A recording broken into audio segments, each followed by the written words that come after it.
Fala aí, eu sou a Mariana do Responde Aí. Hoje nós vamos bater um papo sobre pontos de máximo e mínimo globais numa região fechada. Às vezes eu fico cansada desses nomes gigantes. Mas vamos lá. Os pontos de máximo e mínimo de uma função de várias variáveis podem ocorrer em todo o domínio da função ou em uma região fechada. A grande questão aqui é como é que a gente encontra esses pontos de máximo e mínimo nesses dois casos. Bom, no caso aqui de todo o domínio da função, a gente vai ter que considerar todos os pontos críticos da função. Já que numa região fechada, a gente considera apenas os pontos críticos que estão dentro dessa região fechada. Além disso, a gente também considera os pontos que estiverem na fronteira da região. Por quê? Porque a fronteira também faz parte da região fechada. Então, se a gente quer achar os pontos de máximo e mínimo na região fechada, a gente tem que considerar o que está dentro dela e a fronteira dessa região. Beleza? Então, isso quer dizer que em uma região fechada, os máximos e mínimos podem ocorrer em pontos críticos da função e também, na fronteira da região. Tá. Então, se eu tenho essa função aqui e quero encontrar os pontos de máximo e mínimo globais dela nessa região aqui, como é que eu vou fazer? A primeira coisa é entender que região fechada é essa. Vamos ver então. Aqui a gente tem o módulo de x menor ou igual a 2 e módulo de y menor ou igual a 2. Isso significa o quê? Se a gente abrir esse módulo, tanto de x quanto de y, a gente vai ver que x está entre menos 2 e 2 e y está entre menos 2 e 2 também. Essa região aqui nada mais é do que esse quadrado aqui. E, na maioria das vezes, todas as questões que pedirem para encontrar máximo e mínimo numa região fechada, a região fechada vai ser ou um quadrado ou um retângulo. Às vezes, muitas vezes é um triângulo. Mas, no geral, assim, são essas regiões mais agradáveis de se trabalhar. Beleza, então a gente entendeu que essa região fechada é um quadrado. O que a gente precisa fazer agora? Agora a gente tem que ver como que a gente vai encontrar os máximos e mínimos globais nessa região. Quando a gente faz lá todos aqueles procedimentos para encontrar ponto crítico da função, que é achar as derivadas parciais e igualar a zero, a gente vê que o único ponto crítico da função é esse ponto aqui que eu chamei de P1. Tá, mas eu disse antes que a gente só podia considerar os pontos críticos da função que estavam dentro da região. Vamos ver se esse ponto está dentro da região. Bem, 3 meios está entre menos 2 e 2. E o menos 1 meio também está entre menos 2 e 2. Isso significa que esse ponto P1 está dentro da região. E se ele está dentro da região, ele é o nosso primeiro candidato a ponto de máximo ou mínimo dessa nossa função. Então, a gente vai guardar esse ponto aqui e deixar ele quietinho para, no final, a gente ver o que vai fazer com ele. Beleza, agora a gente já viu os pontos críticos dentro da região fechada. Falta agora, então, testar a fronteira da região. Bem, a primeira coisa a se fazer quando a gente vai testar a fronteira da região é separar os vértices da região. A nossa região era esse quadrado aqui. Então, para a gente separar os vértices vão ser esses pontos aqui, ó. O ponto menos 2 e menos 2, menos 2 e 2, 2 e menos 2 e 2 e 2. Beleza? Então, a gente também deixa esses pontos guardados. Eles vão ser naturalmente candidatos a pontos de máximo e mínimo da nossa função. Tá? Depois que a gente separa os vértices, a segunda coisa que a gente tem que fazer é buscar os candidatos a máximo e mínimo em cada um dos lados da nossa região. Eu peguei aqui e chamei cada um desses lados de lado 1, lado 2, lado 3 e lado 4. E aí a gente tem que buscar os candidatos de máximo e mínimo em cada um deles. Esse lado 1 aqui é um lado em que o x é igual a menos 2 e o y está entre menos 2 e 2. Então, a gente tem um valor constante para x. O que eu fiz? Eu peguei esse valor e substituí na expressão da nossa função f de xy. Então, a gente ficou com isso daqui. A nossa função f de xy passou a ser uma função f de menos 2 e y. Peguei menos 2, coloquei no lugar onde era x, e aí a gente chega nisso daqui. Então, no lado 1, a nossa função f de xy, que era uma função de duas variáveis, vira uma função de uma só variável. Tranquilo? Tá bem.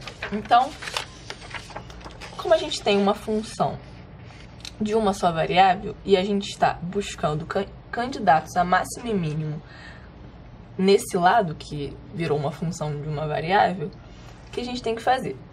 A gente tem que derivar e igualar a zero para achar os candidatos a máximos e mínimos, que são os pontos críticos.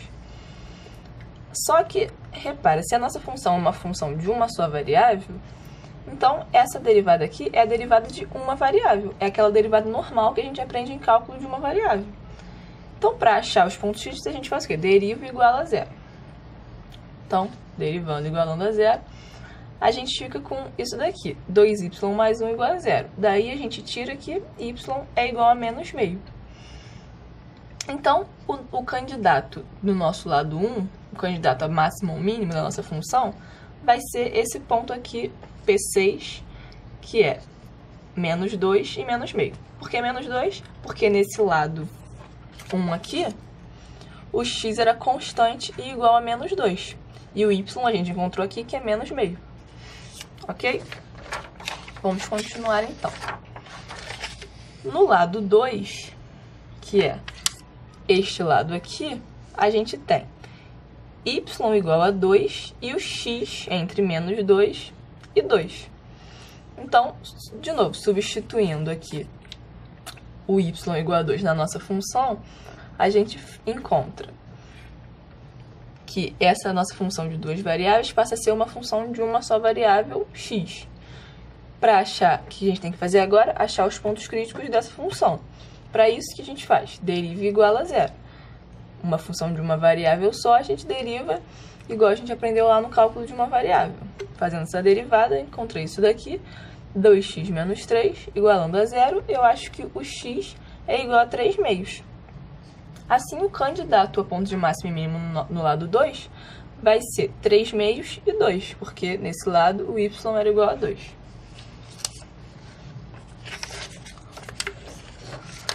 Continuando aqui, vamos para o lado 3.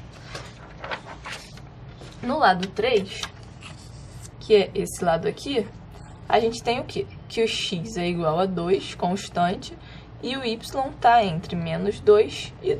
Ops, não mostrei.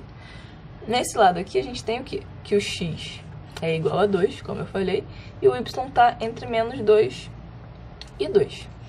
Então, a gente pode, de novo, pegar o nosso x constante, substituir na nossa função, e aí a gente vai encontrar a nossa função de duas variáveis, vai virar uma função de uma variável só, y. O que a gente precisa? Encontrar os pontos críticos dessa função para poder achar os candidatos a máximo e mínimo nesse lado do nosso quadrado. A gente faz o que então? Deriva igual a zero. Fazendo aqui nossa derivada lá do cálculo de uma variável, a gente encontrou isso daqui, igualando a zero, a gente acha que o y é igual a menos meio. Assim, o nosso candidato a máximo e mínimo no lado 3 vai ser esse ponto aqui, 2 e menos meio. 2 porque o x era constante igual a 2, e menos meio que foi o valor que a gente encontrou para y. Prosseguindo, para o lado 4, a gente faz a mesma coisa. Aqui no lado 4, a gente tem que o nosso y é constante e igual a menos 2, e o nosso x varia de menos 2 até 2. Então, substituindo o nosso y na nossa função de duas variáveis, a gente vai chegar a uma função de uma só variável x. Para encontrar o candidato a máximo ou mínimo nessa função, que é esse lado aqui, a gente deriva e iguala a zero. Fazendo isso aqui, eu achei que a derivada era essa, igualando a zero, a gente encontra que x é igual a 3 meios. Dessa forma, o candidato a ponto de máximo e mínimo no lado 4 vai ser 3 meios e menos 2. Beleza? Então, a gente já testou a fronteira. Separou aqui os pontos que são os vértices da nossa região, que são candidatos naturais a ser ponto de máximo ou mínimo da função, e encontrou os candidatos em cima de cada um dos lados da fronteira da nossa região. Beleza, no total, então, considerando os pontos críticos que estão dentro da região e a fronteira da região, a gente encontrou 9 pontos. Como é que a gente vai saber qual desses pontos é ponto de máximo e qual deles é ponto de mínimo? Para saber isso, a gente precisa pegar esses pontos e substituir na função. E aí a gente vai calcular o valor da função em cada um desses pontos e ver qual vai ser o valor máximo dentre todos eles. E aí o ponto que der esse valor máximo vai ser o ponto de máximo e o ponto que der o valor mínimo vai ser o ponto de mínimo. Eu peguei aqui um trabalho que é meio chato e braçal, só pegar o ponto, substituir na função e calcular o valor dela. Calculei para tudo, para todos os pontos. Dessa forma aqui, a gente pode ver que o f de P1 deu menos 5 meios, que é o menor valor de todos esses valores aqui. Então, o nosso P1 vai ser ponto de máximo, ou ponto de mínimo, o menor valor, né? Ponto de mínimo,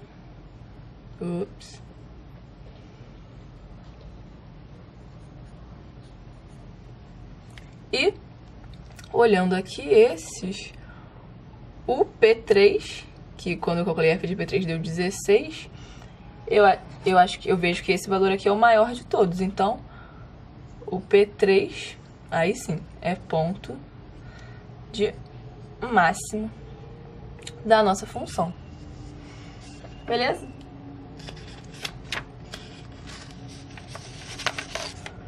Então, quando a gente quer achar os pontos de máximo e mínimo globais de uma função numa região fechada, a gente segue um passo a passo.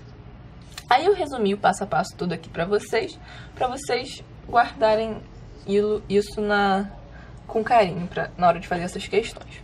A primeira coisa que a gente fez foi achar os pontos críticos da função. Depois, a gente viu qual dos pontos críticos estavam dentro da região fechada e guardou esses pontos. Depois, a gente pegou e guardou os pontos que são os vértices da região, quando a gente estava analisando a fronteira. Depois, a gente achou os candidatos na fronteira da região em cada um dos lados. Depois, a gente calculou o valor da função em todos esses pontos achados.